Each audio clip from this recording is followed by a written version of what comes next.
माध्यमिक शिक्षा मंडल मध्य प्रदेश भोपाल की प्रस्तुति। जय हिंद बच्चों, आज हम कक्षा 11वीं के भौतिक विज्ञान अर्थात फिजिक्स के 5th चैप्टर अध्याय 5 का अध्ययन करेंगे। इस अध्याय में हम पढ़ेंगे अरस्तु की भ्रामकता, जड़त्व का नियम, न्यूटन की गति का प्रथम नियम, न्यूटन की गति का द्वितीय नियम, न्यूटन की गति का तृतीय नियम, संवेग संरक्षण, किसी कण की साम्यावस्था, यांत्रिकी के सामान्य बल, वृत्तीय गति और इनका अभ्यास प्रश्न। विस्थापन, वेग, त्वरण का अध्ययन किया था, जिसमें हमने एक समान वेग एवं असमान वेग को समझा था। एक समान वेग अर्थात समान समय में समान दूरी या विस्थापन होना, इसमें त्वरण शून्य होता है। असामान्य वेग में त्वरण उत्पन्न होता है। यह त्वरण धनात्मक और ऋणात्मक दो प्रकार का होता है। सामान्यतः जब हम अपने वाहन अर्थात व्हीकल से एक स्थान से दूसरे स्थान तक जाते हैं तो एक समान वेग से नहीं चल पाते हैं। कहीं पर हमें वेग कम करना पड़ता है, कहीं पर हमें वेग ज़्यादा करना पड़ता है। यह निर्भर करता है कि वहाँ पर सड़क और ट्रैफिक कैसे हैं। जब हम अपने वेग को कम ज़्यादा करते हैं तो वेग में परिवर्तन होता है। यह वेग में परिवर्तन त्वरण कहलाता है। हमने त्वरण तक पिछले अध्याय में अध्ययन कर लिया था। इस अध्याय में हम देखेंगे कि त्वरण क्यों उत्पन्न होता है या वेग में क्यों परिवर्तन होता है। इसका कारण है बल। त्वरण उत्पन्न करने के लिए हमें बाह्य बल की आवश्यकता होती है। धक्का या खिंचाव है जो किसी वस्तु की विराम अवस्था में या गत्य अवस्था में या गति की दिशा में या वस्तु के आकार में परिवर्तन कर देता है या परिवर्तन करने का प्रयास करता है। विराम अवस्था की वस्तु को गत्य अवस्था में ला देता है। जैसे मैदान में रखी गेंद को मारा जाता है तो वह मैदान में लुढ़कने लगती है। साइकिल के पहिए पर पैडल के द्वारा बल लगाने पर वह घूमने लगता है इत्यादि। बल गत्य अवस्था में परिवर्तन कर देता है। चलती हुई साइकिल पर ब्रेक लगाने से वह रुक जाती है। कार पर त्वरक द्वारा बल लगाने पर उसकी गति धीमी या तेज हो जाती है। बल गति की दिशा को बदल देता है। रस्सी के एक सिरे पर पत्थर के टुकड़े को बांधकर दूसरे सिरे को हाथ में पकड़कर घुमाने पर पत्थर का टुकड़ा वृत्तीय मार्ग में गति करने लगता है। बल किसी वस्तु की आकृति में परिवर्तन, छत से लटकते हुए तार पर भार लटकाने पर उसकी लंबाई बढ़ जाती है। गेंद को दबाने पर वह चिपक जाती है अर्थात उसका आकार परिवर्तित हो जाता है। अरस्तु की भ्रामकता। अरस्तु एक भौतिकविद थे जिनका मानना था कि यदि कोई वस्तु विराम अवस्था में है तो वह विराम अवस्था में ही रहेगी जब तक कि उस पर कोई बाह्य बल ना लगाया जाए। जैसे फुटबॉल के ग्राउंड में अगर कोई गेंद पड़ी हुई है तो वह तब तक वहीं पर पड़ी रहेगी या वहीं पर रहेगी जब तक कोई उस पर बाह्य बल ना लगाए अर्थात उसे उठाए या उस पर किक ना मारे। यह तथ्य उनका सत्य था। दूसरा तथ्य उनका था कि किसी वस्तु को गतिशील रखने के लिए बाह्य बल की आवश्यकता होती है। इस कथन पर बहुत से भौतिकविदों ने विचार किया। गैलीलियो ने इसमें अपने प्रयोगों से यह सिद्ध किया कि यदि कोई वस्तु गतिशील है तो वह गतिशील ही रहेगी जब तक उस पर कोई बाह्य बल ना लगाया जाए। अरस्तु का यह जो दूसरा तथ्य था कि किसी वस्तु को गतिशील रखने के लिए बाह्य बल की आवश्यकता होती है, यह हमें सत्य प्रतीत होता है, परंतु यह सत्य नहीं है। कोई गतिशील वस्तु को रोकने के लिए हमें बल की आवश्यकता होती है, परंतु हम अपने दैनिक जीवन में देखते हैं कि कोई वस्तु स्वतः रुक जाती है। उसका कारण होता है कि उस पर जो विरोधी बल जो लग रहे हैं, जैसे घर्षण बल या वायु का बल या वायु का प्रतिरोधी बल, इन बलों के कारण चलती हुई वस्तु रुकती है। किसी वस्तु में अंतर्निहित वह गुण जिसके कारण वह स्वतः ही अपनी विराम अवस्था एक समान गति की अवस्था में परिवर्तन करने में असमर्थ होती है, उसका जड़त्व कहलाता है। यदि कोई वस्तु एक समान वेग से चल रही है तो उसके वेग को एक समान बनाए रखने के लिए बाह्य बल की आवश्यकता नहीं होती। जड़त्व की माप किसी वस्तु का द्रव्यमान होता है। जड़त्व के प्रकार, काइंड्स ऑफ इनर्शिया। जड़त्व 3 प्रकार का होता है।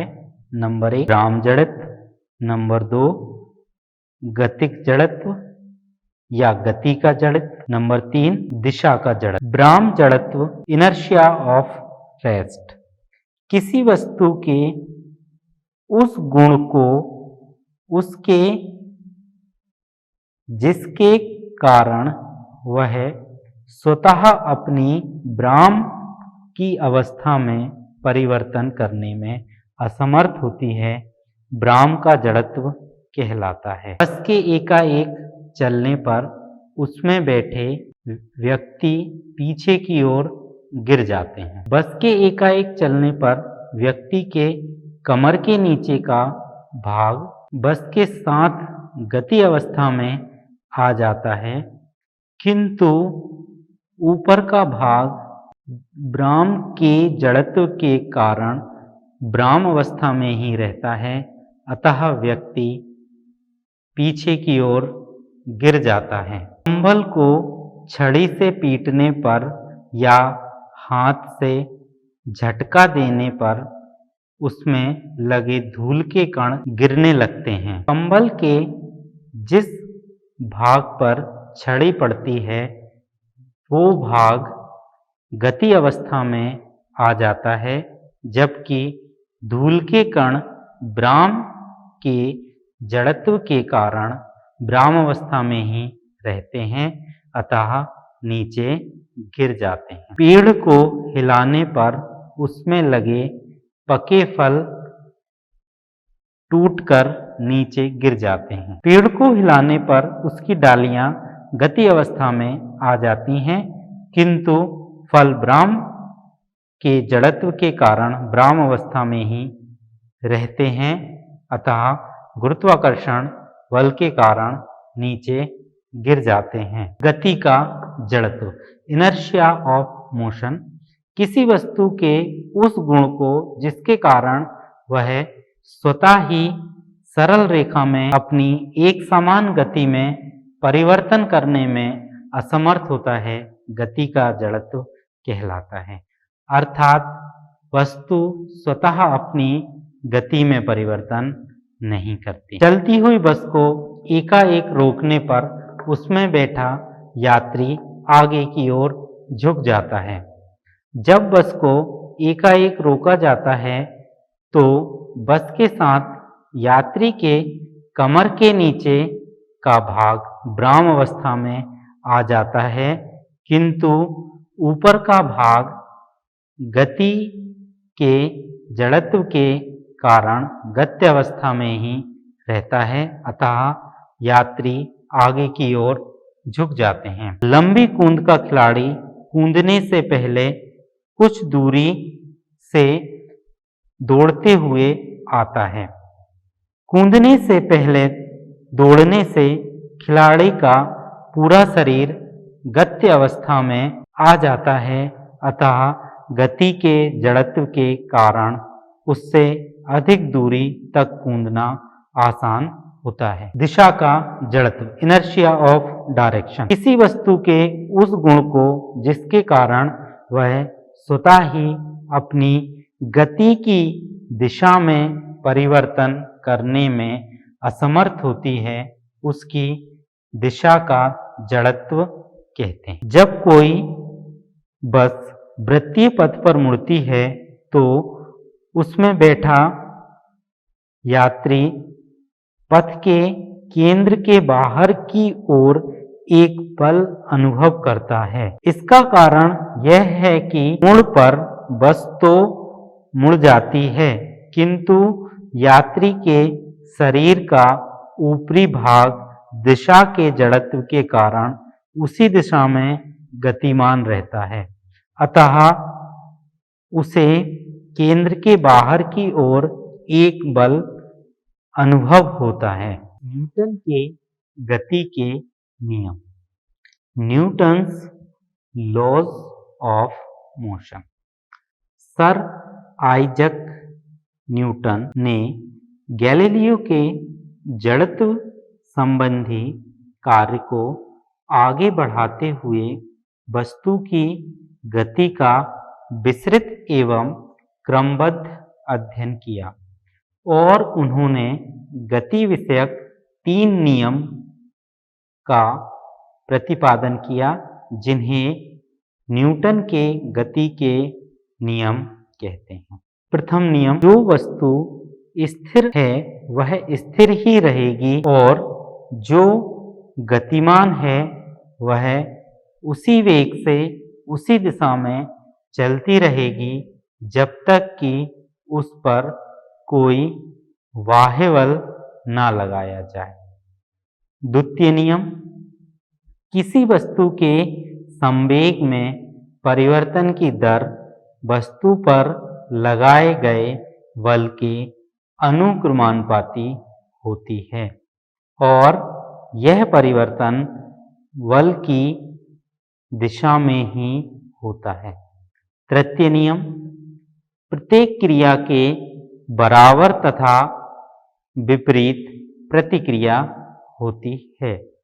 न्यूटन की गति का प्रथम नियम, जो वस्तु स्थिर अवस्था में है वह स्थिर ही रहेगी और जो वस्तु गतिमान है वह उसी वेग से उसी दिशा में चलती रहेगी जब तक उस पर कोई बाह्य बल ना लगाया जाए। पहला भाग ब्राह्म के जड़त्व से संबंधित है। प्रत्येक वस्तु अपनी ब्राह्म अवस्था अर्थात स्थिर अवस्था को तब तक बनाए रखती है जब तक कि उस पर कोई बाह्य बल आरोपित ना किया जाए। इसे हम दैनिक जीवन में आसानी से देख सकते हैं। किसी कमरे में रखी हुई वस्तुएं जैसे कुर्सी, मेज, अलमारियां इत्यादि उसी कमरे में अपने स्थान पर ही रहेंगे जब तक कोई व्यक्ति अर्थात बाह्य बल उन्हें ना हटाए। न्यूटन का गति का प्रथम नियम जड़त्व को परिभाषित करता है। यह नियम बतलाता है कि प्रत्येक वस्तु ब्राह्म अवस्था में अथवा एक समान गत्य अवस्था में रहनी चाहिए। वह शर्त है कि उस पर कोई बाह्य बल ना लगाया जाए। किसी वस्तु द्वारा स्वतः ही अपनी ब्राह्म अवस्था अथवा एक समान गति अवस्था में परिवर्तन कर सकने में असमर्थता को उसका जड़त्व कहते हैं। अतः न्यूटन का प्रथम नियम जड़त्व को परिभाषित करता है। यही कारण है कि न्यूटन के गति के प्रथम नियम को जड़त्व का नियम कहते हैं। संवेग अर्थात मोमेंटम, किसी वस्तु के द्रव्यमान एवं वेग के गुणनफल को हम संवेग कहते हैं। संवेग इक्वल टू बराबर द्रव्यमान। इस समीकरण से हम समझ रहे हैं कि संवेग तभी होगा जब वस्तु में वेग हो। यदि वेग शून्य होगा तब संवेग शून्य। इस बात को हम याद रखते हैं कि संवेग होने के लिए वेग होना जरूरी है। यदि किसी वस्तु का द्रव्यमान m एवं वेग v हो तो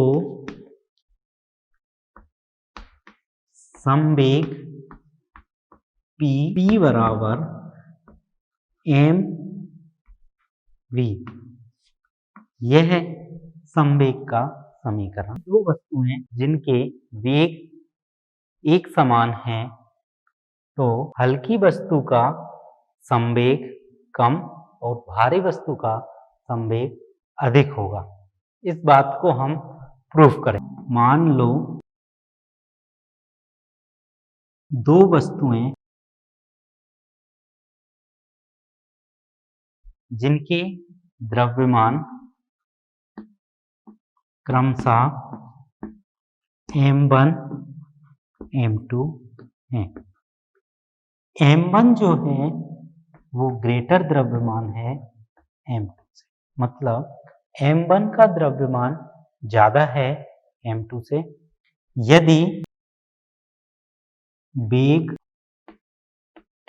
समान हो तो वेग दोनों के समान हैं, तब हम यहां पर देखेंगे पहली वस्तु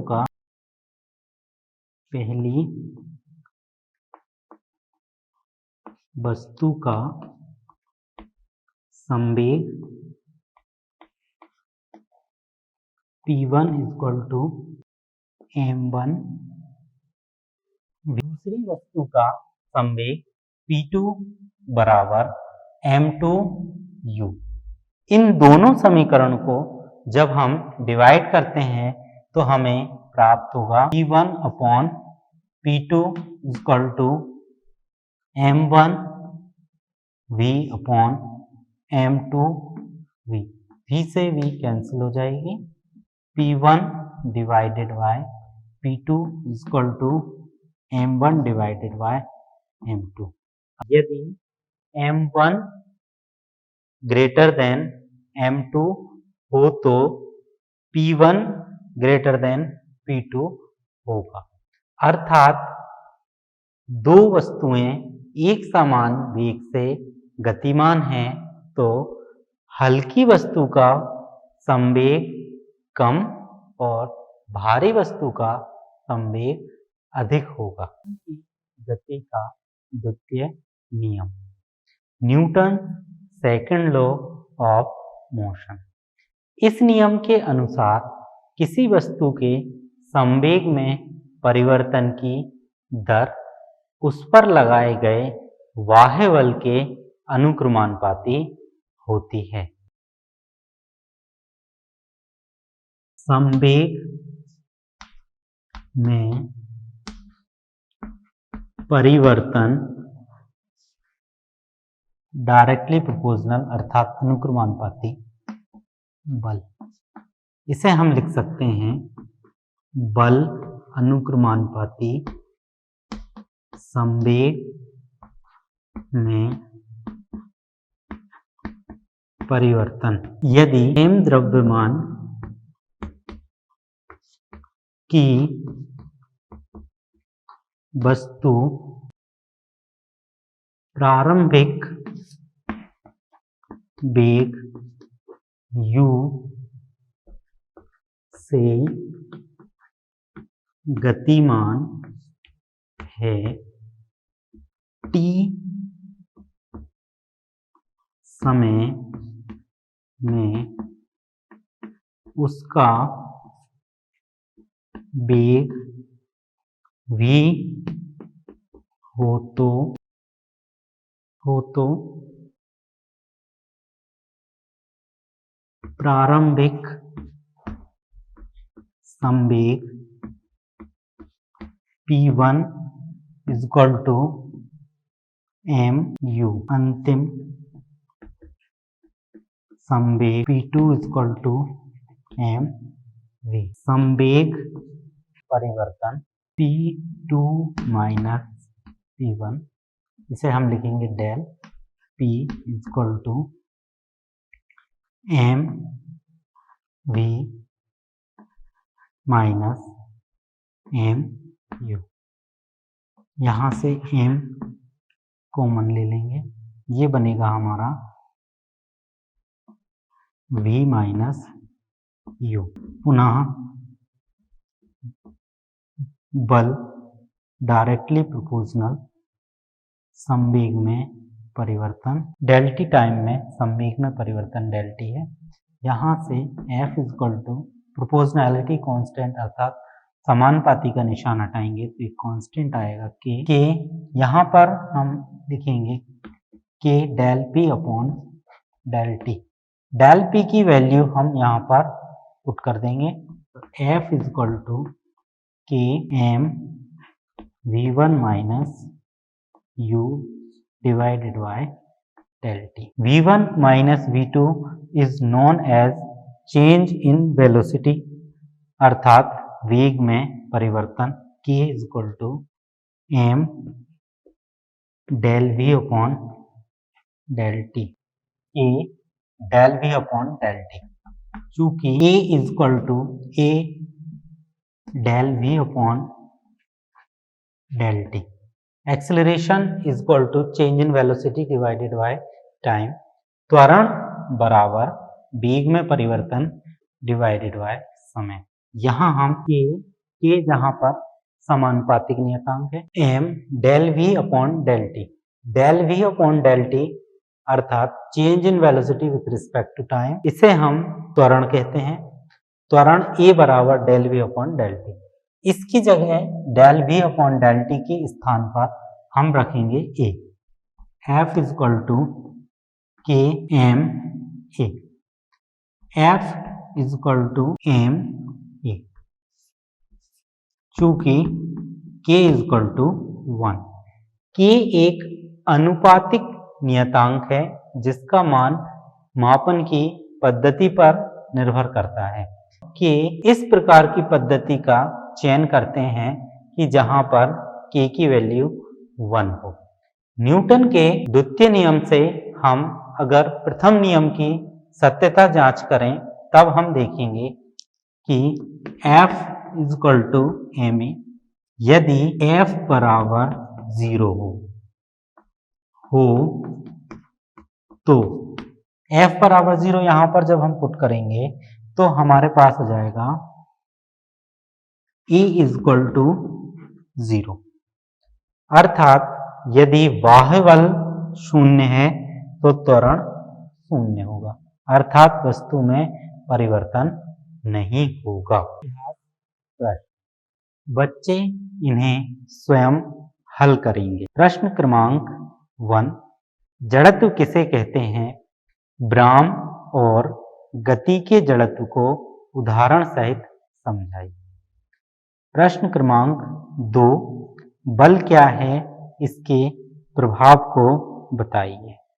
प्रश्न क्रमांक 3, न्यूटन के गति का द्वितीय नियम क्या है, इसकी सहायता से सूत्र F बराबर ma को निगमित कीजिए। न्यूटन के गति के नियम तथा क्रिया और प्रतिक्रिया बल को समझाइए। धन्यवाद।